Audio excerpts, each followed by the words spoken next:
जय हिंद दोस्तों। मैं आप सभी का एग्जाम फॉर रोजगार में स्वागत करता हूं। रीजनिंग प्रैक्टिस सेट नंबर 3 को शुरू करते हैं और देखते हैं कि पहला सवाल क्या कहता है। यदि बी ए डी को यदि बी ए डी को वाई जेड डब्ल्यू के रूप में कोड कर सकते हैं, ये लिख सकते हैं।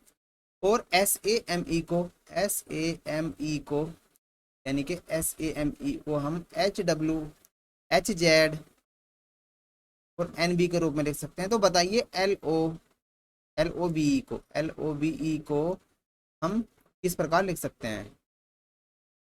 ये हमारे अल्फ़ाबेटिक वर्ड ये हैं, इनको इन से कोड किया गया है, और ये हमारे अल्फ़ाबेटिक वर्ड ये हैं, इन्हें इन से कोड।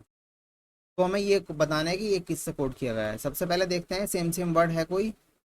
तो यहाँ पर कोई भी सेम वर्ड नहीं है। सेम में और बी ए डी में ए है, तो ए को जेड से कर रखा है, इसमें जेड से कर रखा है, लेकिन एल ओ और वी ई इसमें कुछ भी नहीं दे रखा है। इसका मतलब हमें इनका कोड निकालना होगा। दोस्तों इसमें ए के बदले में जेड दे रखा है, ए के बदले में जेड दे रखा है, यानी कि ए को जेड से कोड किया गया है। तो मतलब ये है कि ए को जेड से कोड किया गया, यानी कि इसका उल्टे अक्षर को बता रखा है इसमें अल्फाबेटिक में। ए के विपरीत क्रम में कौन सा अक्षर आता है, यानी कि जेड। और हम विपरीत क्रम में अक्षर निकालने के लिए 27 में से उस अल्फाबेटिक का गणितीय क्रमांक निकाल देते हैं, जैसे कि 25, 26। 26 में से ये निकाल देंगे हम, 27 में 26 निकाल देंगे तो एक आ जाएगा, यानी एक का मतलब होता है। उसी प्रकार से हम जैसे यहाँ देखते हैं एल को। अब एल का हमारा अल्फाबेटिक गणितीय संख्या होती है 12, ओ का होता है हमारा 15, बी का 22 और ए का 5। तो बस इसमें इसमें घटाना शुरू करते हैं। यदि हम 27 में से 12 घटाएंगे, 27 में से 12 घटाएंगे तो हमारा 15 आएगा, और 15 की जगह हमारा ओ होता है, यानी कि ओ, पहला अक्षर हमारा ओ होगा। फिर हम यदि 27 में से ये 15 घटाते हैं, 27 में से 15 घटाएंगे तो हमारा 12 आएगा, और 12 की जगह हमारा एल होता है, ओ एल। फिर उसके बाद 22 घटाएंगे, तो 27 में से हम 22 घटाएंगे, यानी कि वी का अंग्रेजी वर्णमाला में विपरीत, यानी कि उसकी दूसरी तरफ, उल्टी तरफ कौन सा अक्षर आएगा। तो इसमें से हमारा अक्षर आएगा 5, इसे बोलते हैं हम ई। और हमने बताया भी ई का उल्टा भी होता है, यानी कि 5 घटाएंगे, 27 में से यदि हम 5 घटाते हैं तो हमारा ये आ जाएगा 22, 22 पे होता है हमारा। तो ये दोस्तों हमारा हो जाएगा O L E B, O L E B, O L B हमारा है ऑप्शन नंबर डी में। इसका ऑप्शन नंबर डी बिल्कुल सही होगा। वह संख्या चुने वह संख्या चुने जो नीचे दी गई अनुक्रम को पूरा करती हो, यानी कि यहाँ पर एक अनुक्रम या श्रेणी दे रखी है जो भी है, जैसे कि 4 से 11, 17, 22, इसके बाद में क्या आएगा, जो 29 और 31 और 32 आ जाए। दोस्तों में इसी में देखना है कि इसमें कितना बढ़ रहा है या घट रहा है। सबसे पहले देखते हैं क्या कुछ घट रहा है हमारा। 4 के बाद 11, फिर 17, फिर 22, फिर 29, 31, यानी कुछ घट रहा नहीं है, अधिकतर कुछ चीजें बढ़ रही हैं। तो इसमें ये क्या बढ़ रहा है हमें वही देख के बताना है। सबसे पहले देखते हैं कि इसमें 4 के बाद हम क्या प्लस करें जो हमारा 11 आ जाए। तो इसमें हम प्लस कर सकते हैं प्लस के 7, यहाँ 7 प्लस करेंगे। और इसके बाद में क्या प्लस कर सकते हैं हम, यहाँ पे 6 प्लस करेंगे। इसके बाद में यहाँ कितना प्लस कर सकते हैं, 17 में 22 करने के लिए 5 प्लस करेंगे। तो इसका मतलब ये है कि उल्टे क्रम में बढ़ता जा रहा है और प्लस होता जा रहा है। इसके मतलब हम यहाँ पर 4 प्लस करेंगे तो कितना जाएगा हमारा 26। क्वेश्चन मार्क की जगह हमारा 26 आएगा। क्या देखते हैं 26 के बाद में हम यदि हम ये प्लस के 3 प्लस करेंगे तो क्या 29 आएगा, 26, यानी कि इसमें प्लस करेंगे हम 3, यानी कि 29, बिल्कुल सही दोस्तों। आगे देखते हैं, इसमें प्लस करेंगे 2, 31 आएगा, बिल्कुल सही है। इसके बाद में प्लस करेंगे 1, यानी कि इसमें 7 से शुरू करा और 6, 5 एक डाउन करके इनके एक माइनस करते हुए उनको जोड़ते चले गए। तो हमारा इसके क्वेश्चन मार्क की जगह हमारा आएगा 26, यानी कि ऑप्शन सी इसका बिल्कुल। क्वेश्चन नंबर 3 की ओर चलते हैं। यदि ए तथा बी की आयु का योग 35 वर्ष है, यानी कि कोई व्यक्ति ए है और कोई व्यक्ति बी है। यदि हम दोनों की आयु को जोड़ देते हैं तो उनकी जो आयु का योग हमारा, यानी कि जो जोड़ आता है वो 35 वर्ष आता है। ठीक है, आगे चलते हैं। एवं ए तथा बी की आयु का अनुपात 2:3 है। अब अनुपात से क्या मतलब है दोस्तों, यहाँ पर अनुपात से हमारा मतलब है कि यदि ए और बी 2:3, यानी कि यहाँ हमेशा बी बड़ा रहेगा। यानी कि यदि ए की आयु 2 वर्ष होगी तो बी की आयु 3 वर्ष होगी। यदि इसकी आयु 4 वर्ष होगी तो इसकी आयु भी हम डबल कर देंगे, 6 वर्ष होगी। यानी कि इनके बीच में ये अनुपात हमेशा मेंटेन रहेगा। तो इसी के हिसाब से मानते हैं कि माना कभी भी अगर भिन्न से बाहर निकालेंगे अनुपात में से, तो माना ए की आयु कितनी हो जाएगी 2x, एक यूनिट को लेकर चलेंगे, तो बी की आयु हो जाएगी हमारी 3x, भिन्न से बाहर निकालेंगे। और अब उसने कहा है ए और बी की आयु का दोनों का योग, यानी कि 2x और प्लस के अगर हम 3x करते हैं तो इनके मुकाबले दे रखा है इन्होंने 35 है, यानी कि 2x प्लस के 3y बराबर 35, तो ये हो जाएगा हमारा 5x बराबर 35। दोस्तों x का मान आएगा हमारा, इससे इधर ये इधर इधर गुणा में उधर जाएगा, भाग में चला जाएगा, यानी कि 35/5। तो दोस्तों x का मान आएगा हमारा 7, यानी कि 5×7=35। x का मान 5 है, वो पूछ रहा है b की आयु। दोस्तों हमारे b की आयु थी 3x, तो x की जगह हम रखेंगे 7, तो 3 × 7 = 20, यानी कि दोस्तों इसका ऑप्शन नंबर बी बिल्कुल इसका उत्तर होगा। चलिए चलते हैं क्वेश्चन नंबर 4 की ओर। दिए गए संख्या में लुप्त संख्या ज्ञात करें, यानी कि यहाँ पर क्वेश्चन मार्क की जगह क्या आएगा। सबसे पहले देखते हैं कि 3, 12, 39, 120, यानी कि जो श्रृंखला ये बढ़ रही है, यानी कि ये जो यहाँ पर ये संख्या बढ़ रही है बहुत तेजी से बढ़ रही है, इसका मतलब कहीं ना कहीं गुणा और प्लस हो रहा होगा, या स्क्वायर या प्लस हो रहा होगा। तो देखते हैं इन दोनों में से क्या हो रहा है। यदि प्लस प्लस होएगा कुछ, तो धीमी बढ़ेगी, इसका मतलब यहाँ पर गुणा या स्क्वायर कुछ ना कुछ हो रहा है। तो देखते हैं क्या कर सकते हैं हम इसमें। दोस्तों 3 से 12 पे पहुंचने के लिए हम क्या क्या कर सकते हैं, यानी कि 3×4 = 12, तो हमें इसके बाद में 12 की गुणा 4 में करके देखनी होगी, 12 × 4 जो कि 12×4 = 48। इसका मतलब ये हमारा बिल्कुल फंडा गलत है। और चेक करते हैं कि 3 की गुणा कैसे करें जो 12 आ जा। दोस्तों हम कर सकते हैं 3 × 3, 3×3 = 9, और प्लस के 3 = 12, हाँ, यानी कि हमने 3 की गुणा 3 में ही कर दी और प्लस के 12। अब देखते हैं इसमें 12 से 39 आ सकता है किसी प्रकार से, यानी कि 12 × 3 और प्लस के 3 कर देंगे, तो 12×3 = 36 और प्लस के 3 यानी कि 39, बिल्कुल सही दोस्तों। तो इसमें क्या क्या कर रखा है, संख्या की गुणा 3 से करी गई, उसमें 3 ही जोड़ दिया गया।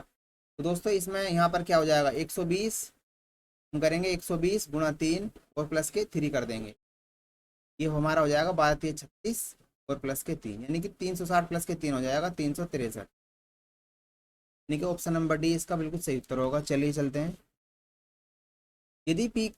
यदि पी का अर्थ प्लस है, यानी कि इस पी का अर्थ हम प्लस कहते हैं, यदि क्यू का अर्थ गुणा है और आर का अर्थ है भाग और के का अर्थ है माइनस, तो बताइए यहाँ पर 42K1R उदय क्यों, इसका अर्थ क्या होगा। सबसे पहले इसमें सिर्फ हम ये लिख लेते हैं 42, के को छोड़ देंगे यहाँ पर 1 लिखेंगे, आर को छोड़ देंगे यहाँ पर 14 लिखेंगे, क्यों को छोड़ देंगे फिर 30 लिखेंगे, फिर 12 लिखेंगे, उसके बाद में 28 और 110 लिखेंगे।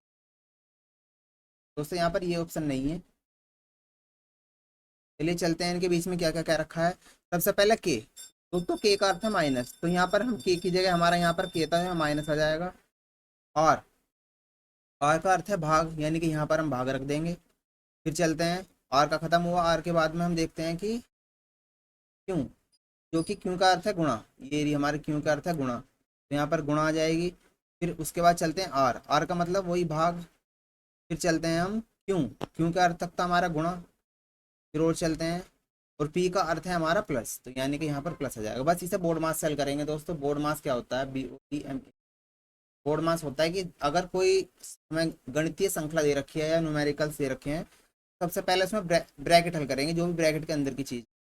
ऑफ का मतलब यानी का वाली गुणा को करेंगे, फिर डिवाइड करेंगे, फिर मल्टीप्लाई यानी कि गुणा करेंगे, फिर एडिशन यानी कि जोड़ करेंगे, और सब्ट्रैक्शन यानी कि माइनस करेंगे। तो इसके हिसाब से हम यहाँ ब्रैकेट है नहीं, ऑफ भी नहीं है, तो हम करेंगे सबसे पहले भाग, 42 माइनस के 1 भाग करेंगे, तो इससे हमेशा उल्टी तरफ से, सीधे हाथ से उल्टी तरफ की भाग करते हैं, तो 1 बटे गुणा का चिन्ह, फिर 30, अब इससे इसे भाग किया गया है, तो 30 के बटे में आ जाएगा 12, फिर गुणा में 28 और प्लस के 110। बस हल करना शुरू करते हैं दोस्तों। इस 14 से 28 कट जाएगा, 14 दूनी 28, फिर फिर आगे चलेंगे हम, इससे कट जाएगा ये 6 बार, 2 × 12, ये काट देगा इसे 5 बार, 5×30। तो दोस्तों ये आ जाएगा हमारा 42 माइनस के 5 और प्लस के 110। हमारे 42 में से 5 चले जाएंगे तो 37 प्लस के 110, जो कि इसका मान हो जाएगा 140, यानी कि ऑप्शन नंबर सी इसका बिल्कुल सही उत्तर होगा, नंबर सी। बोर्ड मास को याद रखेंगे, बोर्ड मास के हिसाब से करते हैं ये वाले सवाल हमेशा। चलते हैं क्वेश्चन नंबर 3 की ओर। यदि 6:34 और 9 क्या, यानी कि जो संबंध 6 का 34 है वो 9 का संबंध आने वाले उससे क्या होगा। यानी कि हमें 6 से 34 की तरफ पहुंचना है। 6×5 = 30, 4 जोड़ देंगे तो क्या 9 में करते हैं, 9×5 = 45 है, 4 जोड़ेंगे 45 4 49, जो कि नहीं है यहाँ पर। देखिए यहाँ पर 6 का स्क्वायर के आसपास है ये, 6 का स्क्वायर करेंगे 6×6 और 2 घटा दिया, यानी कि 34 पहुँच गए हम। तो करते हैं 9 का स्क्वायर, 9×9 = 81 माइनस के 2 79।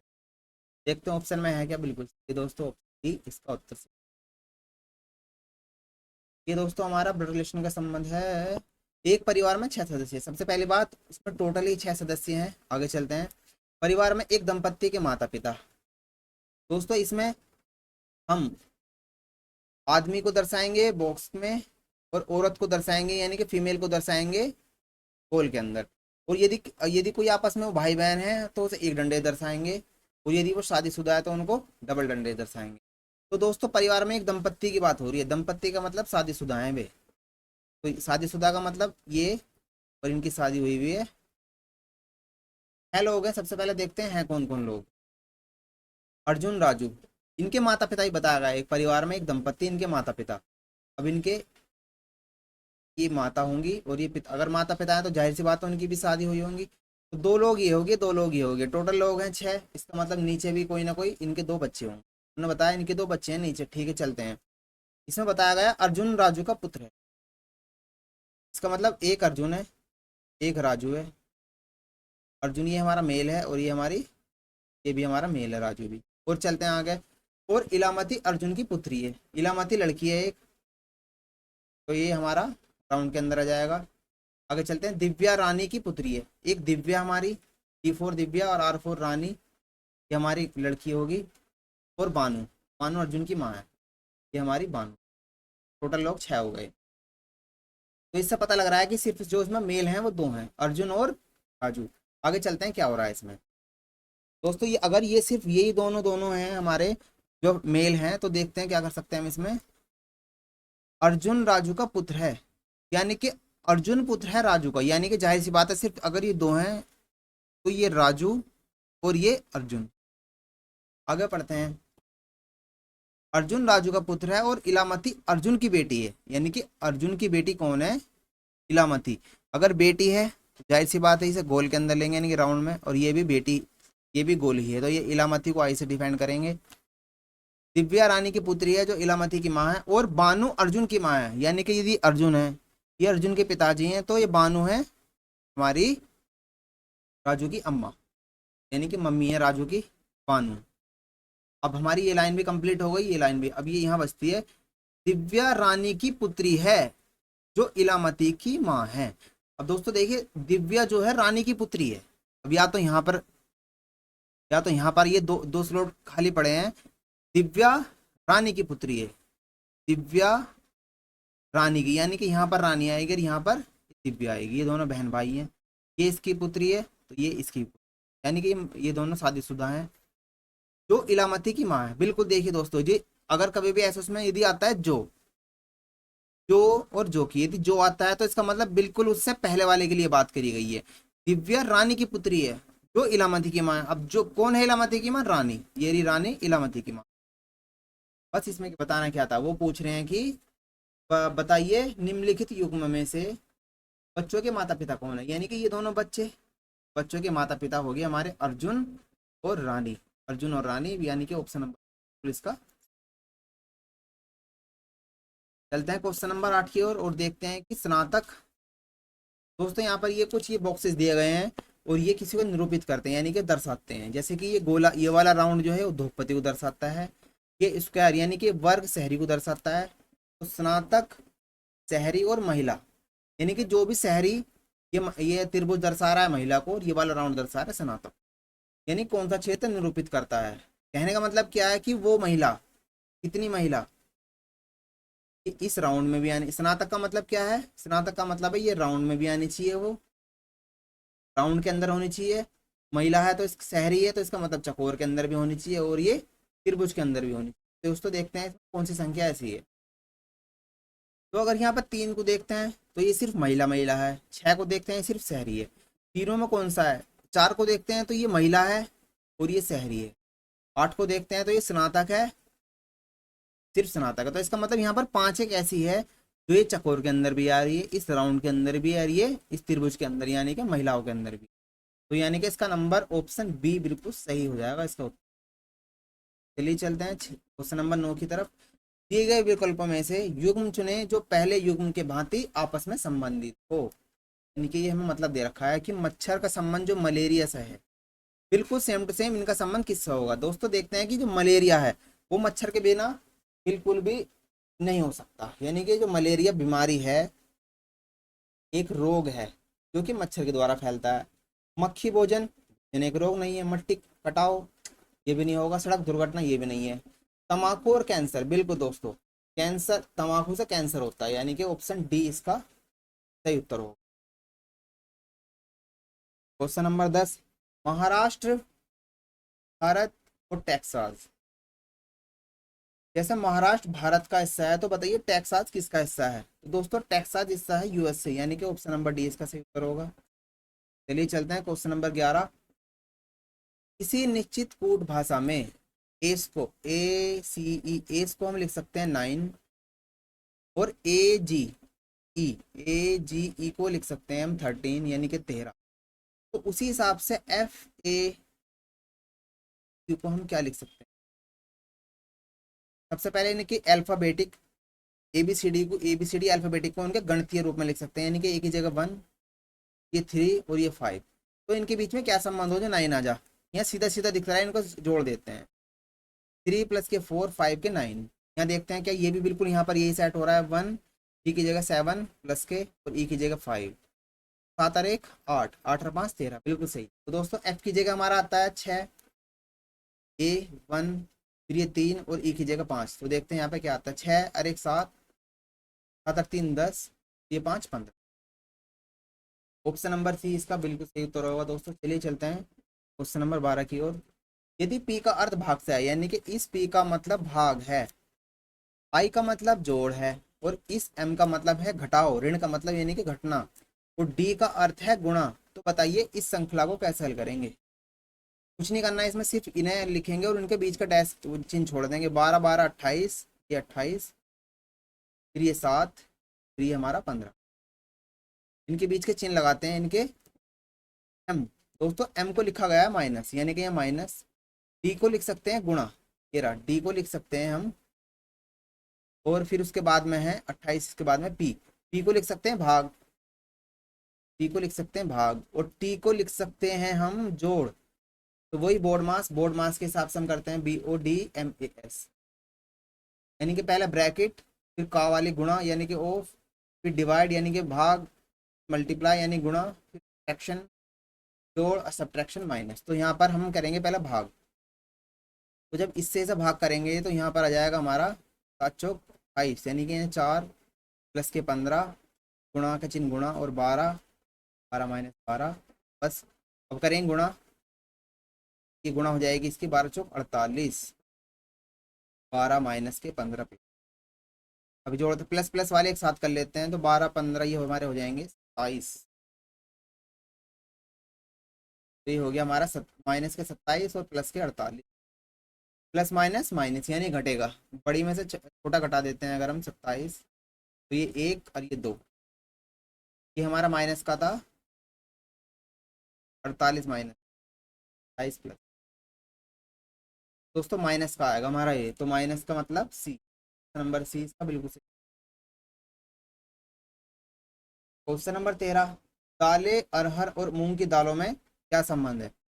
दोस्तों अरहर एक दूसरे पे बिल्कुल भी डिपेंड नहीं है, अरहर अलग है दालें, लेकिन एक दूसरे से कोई संबंध नहीं रखती। लेकिन दालें अरहर भी दाल है और मूंग भी दाल है। इसका मतलब सबसे पहले बनाएंगे अरहर दाल को, मूंग को, मूंग दाल। देखिए अरहर और ये मूंग दाल, क्योंकि इनका आपस में कोई संबंध नहीं है, लेकिन ये दोनों दालें हैं तो ये दालों के अंदर आ जाएंगी, ये हमारी दाल है, यानी कि ऑप्शन नंबर 20 का बिल्कुल सही।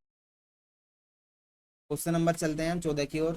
दी गई समरूपता के आधार पर दिए गए विकल्पों में से नहीं दी गई संख्या ज्ञात करें। यानी कि यहाँ पर इसकी जगह क्या आएगा, सबसे पहले देखते हैं कि हो क्या रहा है। यानी कि 7528 से 5362, यानी कि कुछ कुछ घट रहा है। 4673 से 2351, 2507, 2451, यानी कि हमेशा कुछ ना कुछ घटका आ रहा है। तो हम देखते हैं कि 2528 में से कितना घटा, जो 62 आ गया हमारा, 53 62, ये 6, इधर एलसीएम आ जाएगा, ये हमारा 6 हो गया, यहाँ बचेगा 4, ये 1, फिर यहाँ बचेगा 2, यानी कि 2166 घटा दिया। क्या देखते हैं 4673 में से यदि हम 2166 को घटाएंगे तो ये हमारा, ये आ जाएगा हमारा, यहाँ इधर से ही लेंगे हम 1 कैरी, 7, फिर 0, फिर 5 और फिर 2। तो दोस्तों हाँ, ये रहा हमारा ऑप्शन, यानी कि 2507 इसका ऑप्शन नंबर बी बिल्कुल सही उत्तर होगा। दोस्तों दिशा दूरी का सवाल है। हार्दिक अपने घर से दक्षिण में 40 मिनट चलता है। माना हार्दिक यहाँ पर है, हार्दिक दक्षिण की ओर चलता है, ये हमारी दिशा होती है दोस्तों, इधर ये दिशा, ये पूरब, ये उत्तर, ये पश्चिम और ये दक्षिण। दोस्तों ये यहाँ से चलना शुरू करता है हार्दिक, हार्दिक अपने घर से, ये उसका घर है यहाँ पर, दक्षिण में 40 मीटर चलता है, ये हमने दक्षिण में 40 मीटर चला, और चलने के बाद बाएं मुड़ता है, बाएं मुड़ेगा इसका मतलब इधर मुड़ेगा, इधर मुड़ेगा और 10 मीटर चला, यानी कि बाएं मुड़ने के बाद 10 मीटर चला। हम थोड़ा सा यहाँ से चलाएंगे और उसे 10 मीटर चला, उसके बाद वह उत्तर यानी कि ऊपर की ओर चलेगा और 20 मीटर चलता है, यानी कि इसके बिल्कुल बीचों बीच आ गया यहाँ पर, 20 मीटर चलता है उत्तर के में चलने का, फिर अपने घर की ओर चलता है, यानी कि उसका घर यहाँ पर है, हार्दिक यहाँ पर है, तो वो यहाँ से चलेगा इधर की ओर, ये हार्दिक यहाँ से अपने घर की ओर चला, यानी कि तिरछा चल गया। वो पूछ रहा है वह किस दिशा में है। कभी भी दोस्तों दिशा बतानी हो यहाँ से बताएंगे, यानी कि जो लास्ट बार है कि अब वो किस दिशा में है, वो पहले यहाँ पर था अब वो इस दिशा में जा रहा है, तो यहीं पर दिशा बना देंगे इसकी, ये हमारी दिशा बन गई यहाँ पर, यानी कि ऊपर उत्तर, इधर पूर्व, इधर पश्चिम, तो इधर दक्षिण। अब हार्दिक ना तो उत्तर दिशा की ओर चल रहा है ना ही पूर्व दिशा की ओर चल रहा है, वो चल रहा है इन दोनों के बीच में, यानी कि उत्तर पश्चिम की ओर चल रहा है। तो ऑप्शन नंबर सी इसका बिल्कुल सही, यानी कि उत्तर पश्चिम की ओर में अब वो चल रहा है, यानी कि अब वो है उत्तर पश्चिम की दिशा में। धन्यवाद दोस्तों, चैनल को लाइक करें, सब्सक्राइब करें।